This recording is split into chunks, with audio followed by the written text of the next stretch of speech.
Alrighty, hello everyone again, welcome back to another video. We are going to be going back to East Asia, where this is a usual achievement that a lot of people do over and over again, but we're gonna be forming Qing out of the corpse of Ming. And of course, in order to do that, we need to do Manchu first, because there are a couple of achievements. The first one, a Manchurian candidate, in which we start as one of the Jurchen tribes and form Qing. And we need to form Manchu to be able to do that first. And then the next one is Qing of China, which is become Chinese emperor as Qing and own all of China. So, sounds simple enough. Just become, just get everything from Ming. Just own the China super region. It's just that easy. And I mean, if any of these other videos I've been watching are any indication, it should be just that easy. But yeah, that's all we're going to be doing right now. They are two medium achievements, so it shouldn't be too hard, but this is my first time playing as Zhangzhou, which is, one of the tribes up there.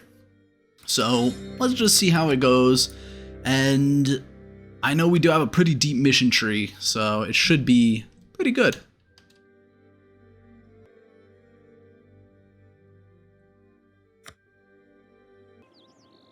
Alrighty. So, like I said, this is my first time playing as this country. I know we can do something with banners. I've never used those before, but first things first, let's send these guys to protect trade. Get ourselves some rivals, Korea, Orachoni, and Korchin. Those seem to be the first guys we do want to go to war with anyway. And one of the big things I've noticed too is we need to go to war with Korea sooner rather than later. Let's see, induce a vision quest? Sure. And the tolerance of heathens? Yeah, sure. I mean, why not? We have no estates. I've never dealt with that before, but that's pretty interesting. So no estates. We're not making money. But let's see what our mission tree has for us. The 8 banners. Have at least 8 banners. And then that gives us, have at least 50% army professionalism. Jeez, okay. Own provinces up there. Let's see. Development grown by 60, 1,200 cavalry. Alright, so we don't start with claims anywhere. We have to... Oh, we get tribal conquest at least. Tribal feud. So we start with stuff. And then we can just go to war over and over again afterwards, I guess. Let's see. Banner infantry and cavalry. That costs us... What is that? Corruption? I don't know. I've never played with banners before. They've allied Korchin. So I guess we have to do this war first. Haiji and Orachoni. It's going to be a little annoying, but it is what it is. We can probably wipe these guys out immediately. So for this video, I wanted to try something new where instead of completely skipping over the war, I kind of play out the war at super fast speed so you can still see what's going on while I kind of just tell you how the war went. And let me know if you like this new way I want to do it. So, I mean, this was a very quick and easy war. Just 2 small countries plow over one, annex the other. You can see I checked for a second to see what provinces exactly I need to form Manchuria. And that was about it. Let's take as much as we can from Orachoni. 39 overextension or aggressive expansion. That's kind of a lot, but it'll be fine. No one else will be able to get to them. And then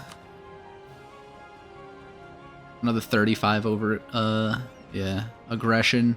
But I mean, Jibe, Nanai, Orachoni, we're gonna take all of them out, like, immediately, so it's fine.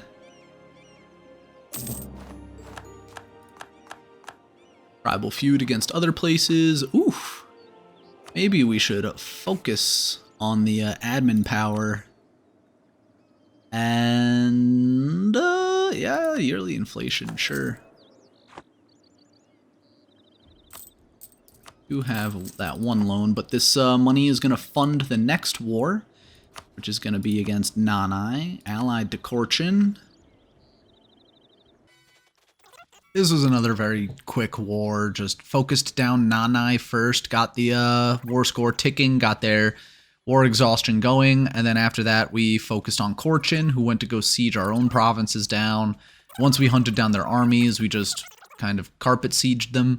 And at the very end of this war, you're going to see we get a comet too, which was not very nice, but you know, it is what it is. Sometimes you just get comets. And yeah, just another quick and easy war done and over. Oh, they're black flagged. All right. Let's reach down here. Coalition doesn't really matter. Full annex. Is that a good idea, though? We'll see.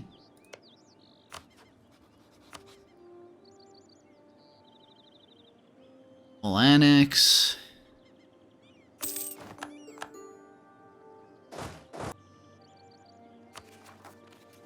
And we are at 100% exactly overextension, which is kind of funny. We don't have any admin points to do anything with this though, so let's delete the army for now. Let's mothball the fort to save a little bit of money.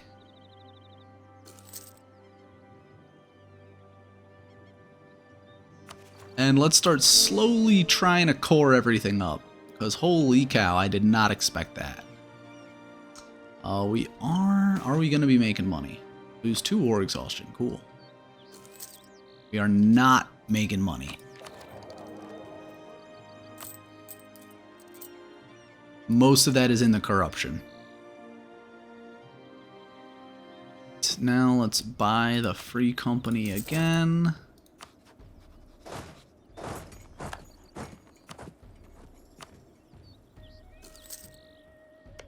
War against Solon and Nivik.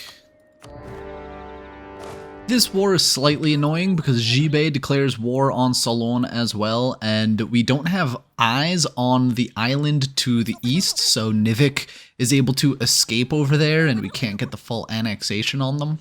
But, you know, again, this is just another really quick, easy war. You could see I'm kind of carpet sieging. You can see I'm giving Jibei all that land because I know I'm going to have to go to war with them eventually. It doesn't matter if I conquer it from them or if I conquer it from Solon or whoever else. So we just take what we can get for this war. We are going to turn our eyes on trying to continue coring everything up. We are behind on that, but I wanted to get off to the races. And there I go. I think that's what we're going to do here. Alright, so you guys, Nivik, are... Well, they have land over here, but we can't get to it. And they'll still be alive afterwards. Which is a little annoying, but... that's fine.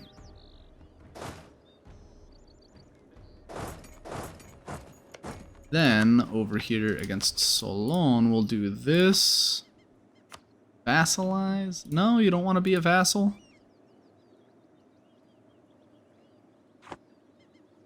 Okay, there's the unconditional. So we will take these 2 provinces, vassalize them. Now we are in control of the war. So I take control of Solon so I can become defensive in this war. Not that I really have any allies that'll come to my defense, except for Ming, of course. And then what I didn't realize was this war also puts me against Mongolia and the Oirat. So I was able to get a lot out of this war, a lot more than I thought I was going to. And you can see, you know, Ming is taking provinces that I would have liked to have taken from Oirat, which is understandable, but they're giving me control of Mongolian provinces, which is really cool. So, you know, once this war is over and done with, I am able to take some stuff from Mongolia. We're full occupying them, they're full occupying us. I wonder...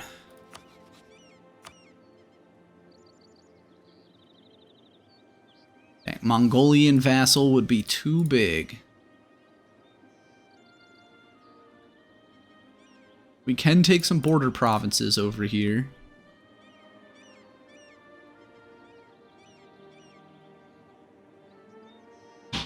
Have a long, pretty border with Ming. And some war reps.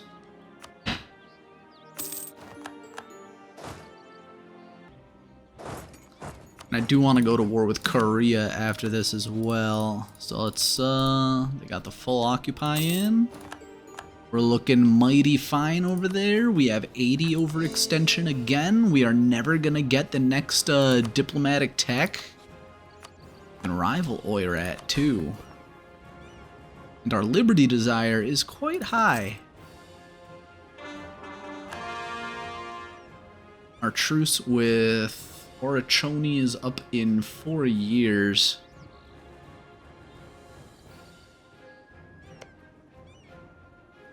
Solon, we are still improving with the aggressive expansion and the force vassalize. This means they're going to be a vassal for a long, long time. But, let's see. We have 19 provinces that are Manchu culture. I can take a couple right here from Korea, and that would be the last of it. I do need some more troops to take on Korea. Most of the money we're losing too is by rooting out corruption.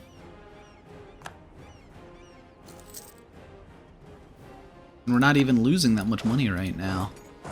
I mean, once everything keeps getting cored, we will be making a lot more.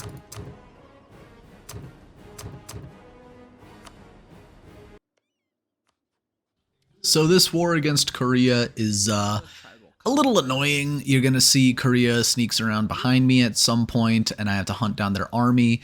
And just fighting against Korea is really tough because of those forts that they have. And, I mean, we need to break through that first, and we need to try to keep up defensive stance so they don't get past us, which we do have a fort on the right side. You can see we are taking the second government reform right there. We went with the one on the right, I think, because it gives more stability or something. You can see me splitting off my army so I can go hunt down the Korean army with some rebels.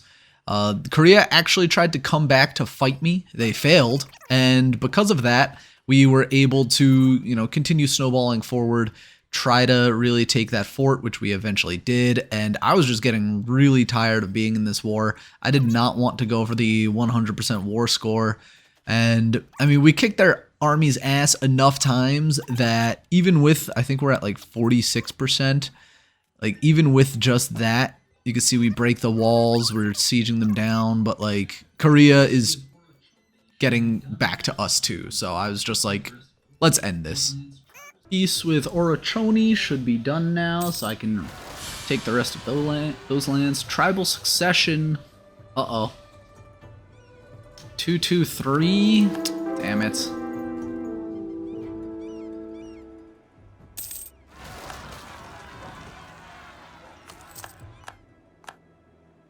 Can't keep losing stability like this, guys. Come on. Need to core stuff. Wow, I got it at 14%. That's crazy.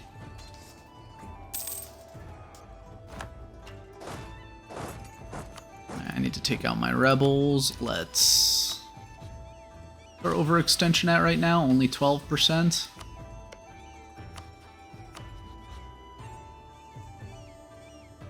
We're definitely going to want money and war reps from these guys more than anything else. But we will take North Korea from them.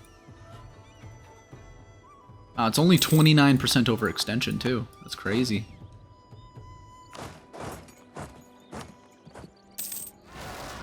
Oh my goodness. These damn rebels.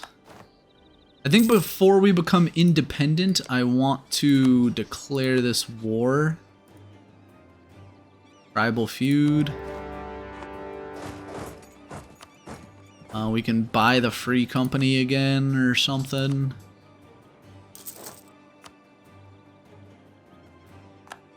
Just to siege down the capitals.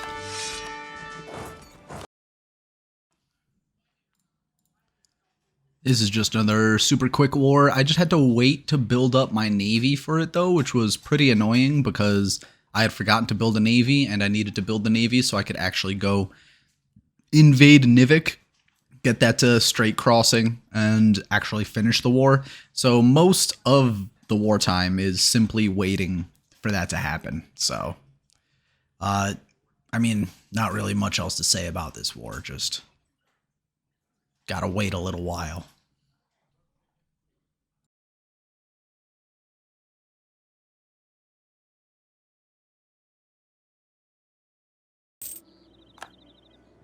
There we go. Our navy wiped theirs. Perfect. Navy can come back over this way. Let me full annex Nivik. Let me full annex Orachoni. Alright, let's see what this thing is. He becomes a general. He becomes a leader. Or he becomes an advisor. 90% cheaper. I'll take him as an advisor. Hell yeah. August. So now, let me just take a double check at the China super region. Yeah, I don't need anything else from Oirat, but it will be nice to have. To conquer as far west as I can from here, and then I just need to go down into China. And then I don't need Taiwan if it's not actually taken. If it's not, whatchamacallited, colonized. Right, we're at war.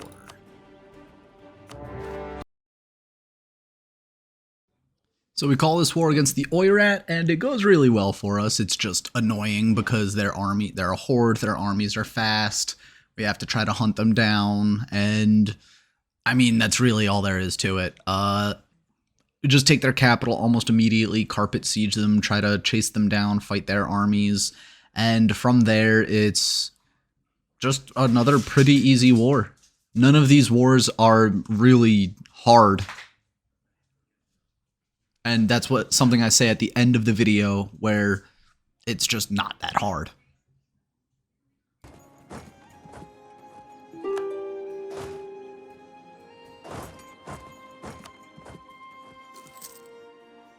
Oh, that's the whole Oirat army over there.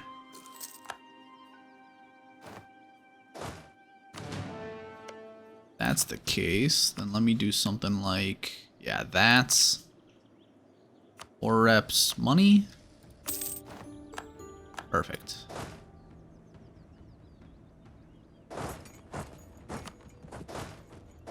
Chagatai is not going to be happy about that, but I can't say I really care. It's like that time when Jimmy cracked corn, I really could not care. Ha ha ha. I think now is the time to go to war with Ming, though. I have no allies. Mandate of Heaven.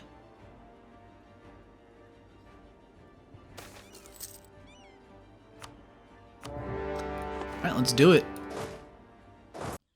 Alright, so this war is actually the first difficult war we come across. You could see we lost a battle right there. We have to run away from their army, and even though their mandate is only at 6, we still have to kind of try to death stack against their death stacks just to, you know, stand a chance in some of these fights. And then after that, you know, we have to break through the Great Wall of China, and they have so many forts that it's just super annoying to try to deal with. Eventually, though, we do manage to break through. We do manage to get their manpower down. We do manage to get ourselves into a position where they are afraid to fight us. And because of that, you can kind of see me measuring out what kind of peace deal I'm going to want. I just want to try to like take the entire northern border without taking the Mandate of Heaven because I don't want to be the Emperor of China just yet. But I will say lately, Ming has been, it's very hard for them to actually fall. And I've noticed that if you're not the one to make them fall, like if I didn't do this, the way I am, if I didn't call this war, they would have fallen like in maybe the late 1500s, because that's just how it is on this patch. I don't know if it's just me or if it's anyone else, but this is a very long, difficult, arduous war, very annoying to fight. This war actually took me like, 30 minutes sitting in my chair. But once we broke through, we started running into rebel stacks, and I said, all right, I don't want to have to deal with their rebels and their army, so let's just peace out. China's going through it right now, but it sucks that I'm actually helping them through it. That does seem to happen. Let's see. Tribal religion, land maintenance modifier, or stability cost and religious unity. Let's go for that, because our religious unity right now sucks. But I mean, once we become the Emperor of China, we'll be better, because... But of that, I'll take this. Alright. I'll leave you to deal with your disaster. You go away, you go away. Bring the troops home, pay off almost all of our loans. We need to own Jilin Gol and become the Emperor of China. So the next war should be against the Oirat, but I do want to use Korea as a piggy bank real quick. Wars against Korea are always annoying because they can kind of sneak around my back. Like, that one fort back there puts in a lot of work, but their armies are always strong, and even though they have only a couple of forts left, it's always annoying to try to take them out. So this is just another annoying Korea war, and you're going to see in a few seconds that eventually I get like 1 million rebels spawning all at the same time. I have to try to hunt down their armies, try to stack wipe them, hunt them down, try to stack wipe, eventually get it, and then you can see, uh-oh, lots of rebels. I kind of want to get out of this war sooner rather than later, and that's where we find ourselves. I do want land from Korea. I also want war reps and money, which they will give me. Cool. I don't have to be in that war any longer than I need to. Let's see. I can tech up. Is that a good idea right now, though? Not really, because I need to... Can I even get close to embracing the Renaissance? No. It is spreading, though. I have no allies and 22k troops. And Reconquest. Ulumbir, wherever the hell that is, up there. Let me just do that. Just another war against the Oirat. I send one army, I think it's my free company, to siege down their capital, while my other army has to try to chase down the Oirat army. And then after that, it's just carpet siege. Siege them all down, try to get as much from the Oirat that I can. And it's easy. Like, this entire playthrough has just been easy so far. Very easy. And what do I want from the Oirat? Everything I can grab. Also money and war reps.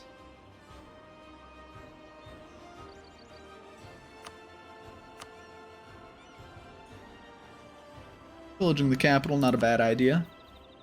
Will not gain anything but your capital, as there isn't enough to buy enough development in our capital. Ha! You can still click the button if you want to. There. Now with this money, I need to pay back at least one of my loans.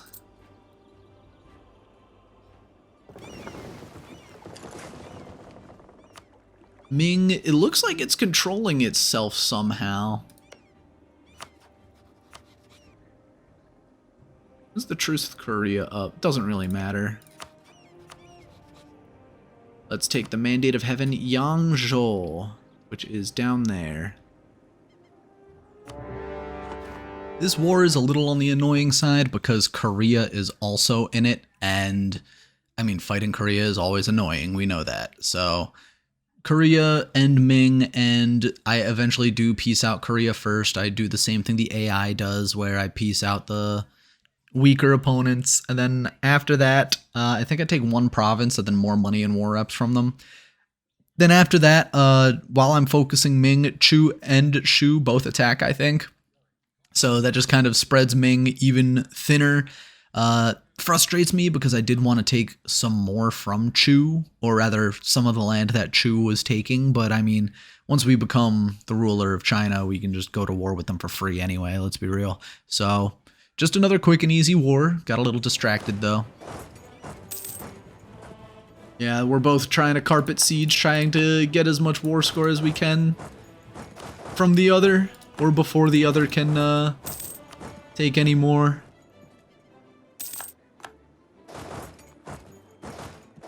Because I am definitely going to want the money in war reps, so I can pay back my loans. Yeah, I'll be able to pay back all of my loans if I get all that money. Siege of Canton over. Thank you. Looks like we can do another government reform as well. Tribal warfare. I don't even have cannons. Military engineering, green standard army. Winning battles gives us 10% manpower of the enemy troops which fell and manpower recovery speed. That's hilarious. I love that.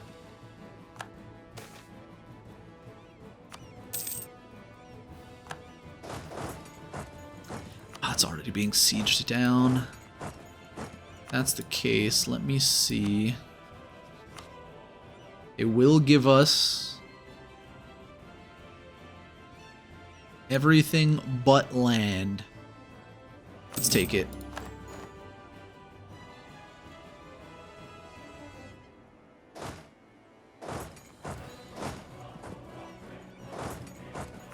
And with that, so much money, we can pay off all of our loans. We can... Oh. We got more mission tree. I didn't even notice that.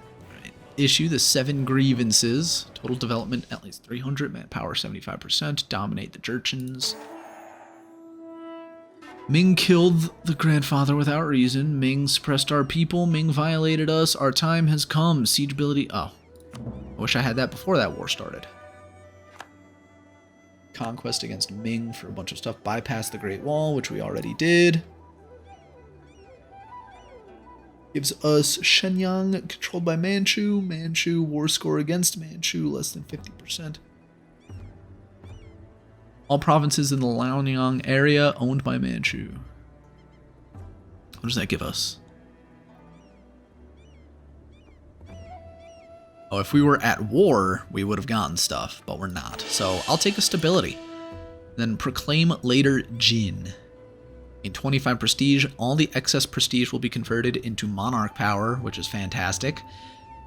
Gain 20 mandate. Crazy. Gets new heavenly era for 20 years. Global monthly devastation. Oh, wow. Plus 100 admin power. Perfect. So we are the later Jin. End the Yuan. Province is Ihurdi. Oh, we still need more from Oirat, but let's see. We can enact a decree. Let's do that now while we can. What do we do here? Yearly meritocracy? No. What gets us a lot of money? Core creation cost minus 10%. Exactly what I will need. Celestial reform. Autonomy change cooldown minus 20%. This costs us a stability and 70 mandate. That's fine. We can just get that stability right back because I didn't actually take any land in those wars, so I don't have to core anything up. And we can also form Qing Dynasty. But we still have to own all of everything here for the one achievement. But let's get court idea. Or just finish off these ideas. Next promoted cultures +2. And then more banners. I think there's another achievement for banners too, right? But anyway, let's stab back up. Still don't have estates, which is funny. Maybe when I form Qing, I will. Let's stab back up. I'll stab up to 2. That's fine. And we can also fully state more stuff.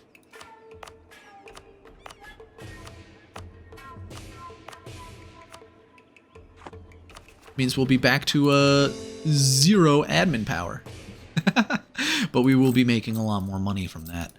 Alright. What else do we get? I don't even know. Let's see. I need to complete this. Has a temple. Zhangzhou. Oh, I put it in the wrong spot. I put it in Jilin and not Zhangzhou. Oh well, let's put it there then. And then, after we get that, lose corruption, which we don't have corruption. Tolerance of heathens. Let's see. Yeah, complete that. We will. Advisor with skill 3, Diplo with skill 3, military skill 3, land owned 40%. I mean, we don't have a state. Oh, hey, we do have estates now. All right. Let's seize Crownlands first and foremost. Summon the Diet, and let's see. I kind of don't want to go to war with Uzbek. That's too far away. Have at least 960 ducats with no loans. Hire a capable advisor. A Diplo advisor is currently employed. Unix estate gains 10 loyalty and you lose 5.5 corruption. Not bad. Udad, base tax 3. Do that. Order restored. Now, I need to own all of China. I also need to own more of the Oirat lands. So once that truce is up... Oh yeah, form Qing. Yes, please. Sure. I don't know what anything does. So we formed Qing. That should be 1. There it is. Manchurian candidate. And then the next thing to do is just own all of China, which is not that difficult, it seems. We also change up our government reforms, so let's compromise with the nobility. I do want yearly meritocracy. Definitely gonna need that. I don't want to convert provinces to Confucian. I want to harmonize. Thank you everybody for watching part 1 of this Qing playthrough. The second part, where we actually get all of China under our control, is going to be coming at you next week. Because I am running a little low on this content, we might go back to 1 of these videos per week. Also because it's going to start getting very busy for me as the Christmas season comes around. So keep on looking forward to some more of this EU4 gameplay. After Qing is done, we have the Tongo Empire coming at you in just a few more videos, so be on the lookout for that in the future. Be sure to subscribe so you can actually get that, and if you like this video, let me know down below in the comments. Let me know if you like the new thing I'm doing with the wars, and if you don't, you know, it was an experiment. I get like 100 viewers per one of these videos anyway, so just trying to stand out a little bit from the other EU4 content creators. But yeah, let me know how you like this one, and we'll see you in the next one.